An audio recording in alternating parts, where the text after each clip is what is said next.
ओम नमस्ते धर्मप्रेमी सज्जन हो. आपण बघत आहोत आर्य समाजाचे संस्थापक महर्षी दयानंद सरस्वती यांनी लिहिलेला हा अमर ग्रंथ, जो वेद उद्धारक आहे,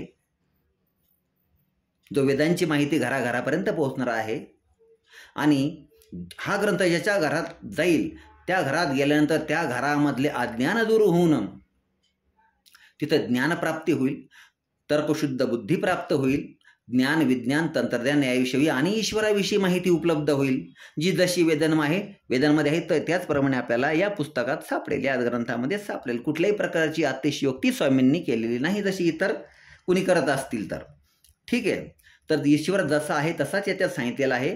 आणि हा ग्रंथ ज्याच्या घरामध्ये जाईल त्या घरातले स्त्री पुरुष किंवा छोटे छोटे मुलं मुली यांना जर अध्ययन करायला लावलं या पुस्तकाचं, तर त्या घरामध्ये कुणीही इतर मतपंथ संप्रदायांमध्ये कन्वर्ट होणार नाहीत. म्हणजे काय की कुणी तुमच्या घरातला कुठलाही मुलगा किंवा मुलगी ना मुस्लिम होणार ना ख्रिश्चन होणार, ठीक आहे, श्रोतेगण हो, ना बौद्धिस्ट होणार. कुठल्याही मतामध्ये तो प्रवेश करू शकणार नाही, कारण असा हा ग्रंथ आहे श्रोतेगण हो. ठीक आहे. तर हा ग्रंथ प्रत्येकाच्या घरात असायलाच हवा, प्रत्येक सनातन हिंदूच्या घरात असायला हवा, याचा प्रचार व्हायला हवा. ठीक आहे. जेव्हा जो वाचेल त्याला समजेल हा ग्रंथ कसा आहे. ठीक आहे श्रोतेगण हो.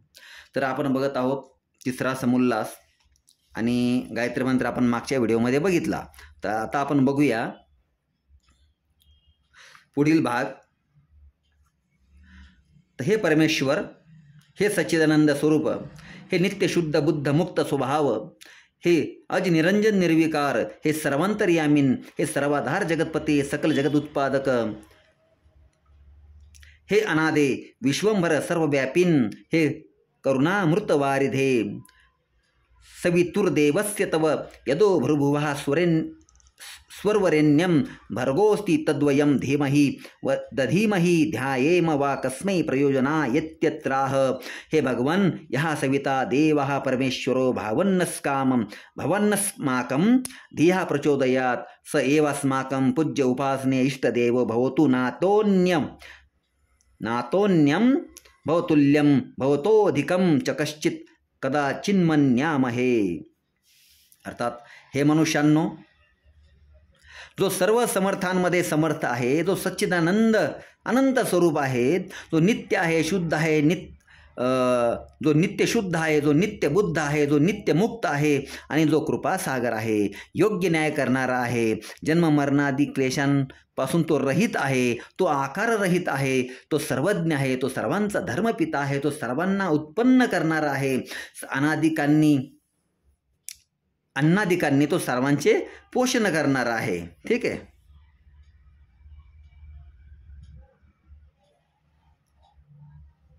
सकल ऐश्वर्युक्त आहे तो, त्याला तुम्हाला बळी द्यायची गरज नाही. जसं करतात ना, चला देवाला कोंबडा द्या, बोकुड द्या, तर त्याला हे द्यायची गरज नाही. तो सगळ्या जगाचा निर्माता तो आहे, तो ऐश्वर्य, तो स्वतःच हे ऐश्वर्ययुक्त असल्या कारणामुळे त्याला कशाला हे लालच द्यायची नाही आणि आपण त्या पापाचे भागीदारी व्हायचे, बरोबर का नाही. तर सर्वांना उत्पन्न करणारा तो आहे, अन्नादिकांनी सर्वांचे पोषण करणार आहे, सकल ऐश्वर्युक्त आहे, तो जगत करता आहे. त्याचीच आम्ही धारणा किंवा ध्यान करतो, कारण तो परमात्मा आमच्या आत्म्यांमध्ये आणि बुद्धीमध्येही व्यापक असल्यामुळे आम्हाला अधर्मयुक्त मार्ग आणि दुराचार्यांपासून दूर करून संयुक्त आणि श्रेष्ठ मार्गाने जाण्याविषयी प्रेरणा करील.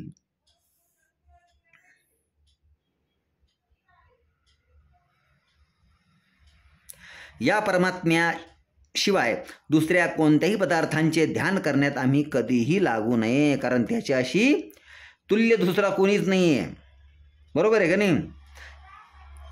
मग त्याहून मोठा कोण कस काय असेल.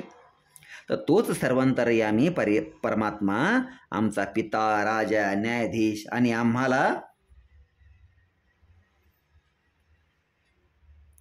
सर्व सुख प्राप्त करून देणार आहे. याप्रमाणे अर्थासह गायत्री मंत्राचा उपदेश करावा आणि स्नान, आचमन, प्राणायाम आणि मार्जन आदी इत्यादी क्रिया असलेले संध्योपासनादी त्याला शिकवावे, मुलाला आणि मुलींना पण. ठीक आहे. तर प्रातःकाळी स्नान करावे. स्नानापासून बाह्य अवयवांची शुद्धी आणि त्यामुळे आरोग्य प्राप्त होईल, बरोबर की नाही. स्नान करून बाह्य अवयवांची शुद्धी करावी. त्याआधी आपलं प्रातर्विधी वगैरे सर्व उरकून त्यानंतर आपण आंघोळ करतो ना, बरोबर की नाही. मग त्याप्रमाणे आपण अंतर्शुद्धी आणि बाह्यशुद्धी दोन्ही शुद्धी आपण करून घ्याव्यात. ठीक आहे श्रोतेगण हो.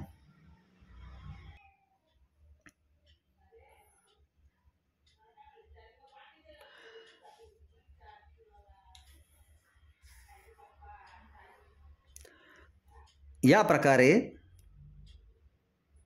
गायत्री मंत्राचा उपदेश करून संध्योपासनाची स्नान वगैरे आचमन प्राणायाम क्रिया इत्यादी क्रिया आपल्या मुलांना आणि मुलींना शिकवायच्या. ठीक आहे. आता पुढचा मनुस्मृतीचा श्लोक आहे. अद्भिर्गात्राणी शुद्ध्यंती मनः सत्येन शुद्ध्यती विद्यात्पोभ्याम भूतात्मा बुद्धिर्ज्ञानेन शुद्ध्यती. ठीक आहे. हा मनुस्मृतीचा श्लोक आहे श्रोतेगण हो.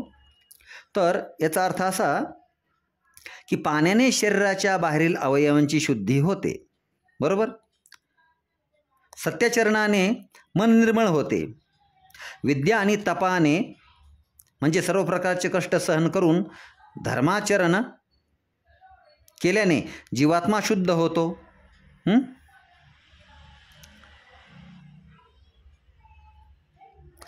आणि पृथ्वीपासून परमेश्वरापर्यंत असलेल्या सर्व पदार्थांच्या ज्ञानाने बुद्धी शुद्ध होते. म्हणून शरीरशुद्धीसाठी स्नान करणे फार आवश्यक आहे. ठीक आहे. आता आपण प्राणायामाविषयी पुढच्या याच्यात बघूया सूत्रामध्ये. तर प्राणायाम शुद्धीक्षये ज्ञानादीप्तिरा विवेकख्याते. ज्ञानादीप्तिरा विवेकख्याते. तर ही योगशास्त्राचं सूत्र आहे. पतंजली ऋषींनी दिलेलं योगदर्शनम आहे त्यामध्ये आहे हे. तर जेव्हा मनुष्य प्राणायाम करतो तेव्हा प्रतिक्षण उत्तरोत्तर काळामध्ये अशुद्धीचा नाश होतो, ज्ञानाचा प्रकाश होतो. जोपर्यंत मुक्ती होत नाही तोपर्यंत त्या आत्म्याचे जे ज्ञान आहे जे आपण प्राप्त करत आहोत ते निरंतर काय होते, वाढतच जाते. ठीक आहे. म्हणजे आपलं आत्मज्ञान प्रतिक्षण वाढत राहते. पुढला मनुस्मृतीचा श्लोक बघूया. दह्यन्ते ध्यायमानानां धातूनां च यथा मलः तथेंद्रियाणां दह्यन्ते दोषः प्राणस्य निग्रहात. ठीक आहे. तर ज्याप्रमाणे अग्नीमध्ये तापवून सुवर्ण आदी धातूंचे मल नाहीसे होतात म्हणजे ते शुद्ध होते, त्याचप्रमाणे प्राणायामाच्या योगाने इंद्रियांतील दोष नाहीसे होऊन ती निर्मल होतात. प्राणायामाचे महत्त्व इतके मोठे आहे हे आपल्याला समजायला हवं. दररोज प्रत्येक स्त्री पुरुषाने प्रातःकाली उठून स्नान वगैरे सर्व रुकून आपण प्राणायाम म्हणजे ज्या 8 योग आहेत ते आपण शिकायला हवेत. ठीक आहे श्रोतांनो. ते सर्व आपल्याला आर्य चॅनल्सवर उपलब्ध आहेत. अष्टांग योग. ठीक आहे श्रोतेगण हो. पुढे बघूया योगसूत्राचं दुसरं श्लोक. प्रच्छ्रदन विधारणाभ्याम वा प्राणस्य. म्हणजे जसे अत्यंत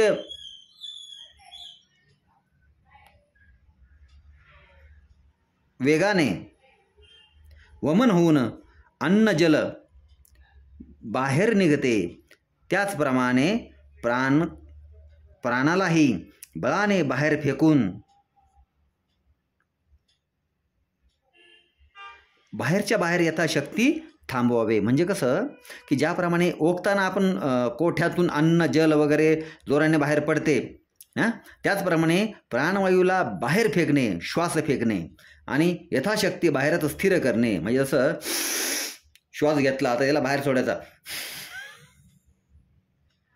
तर हे बाहेर प्राण आपण जास्त वेळ ठेवू शकत नाही श्रोतेगण हो. ठीक आहे ना. आतमध्ये आपण ठेवू शकतो 2-2, 3-3 मिनटं. म्हणजे ज्याची जशी प्रॅक्टिस राहील, जसा अभ्यास राहील तसा त्याप्रमाणे तो श्वास जास्तीत जास्त प्रमाणे बाहेर आतमध्ये ठेवू शकतो. परंतु बाहेर जी ठेवण्याची विद्या आहे ती खूप कमी असते. म्हणजे खूप कमी लोकांना ती प्राप्त होते. ठीक आहे. श्वास बाहेर म्हणजे प्राण बाहेर ठेवण्याची विद्या, यालाच प्राण अपान असे म्हणतात. तर ते निर्मल होतात. अशा प्रकारे प्राणायामाचे महत्त्व आहे श्रोतेगण हो. तर आता आपण हा जो आहे ना हा पुढल्या व्हिडिओमध्ये बघूया.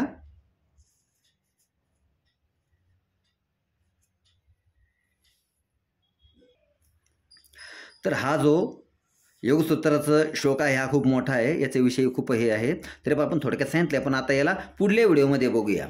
ओम नमस्ते.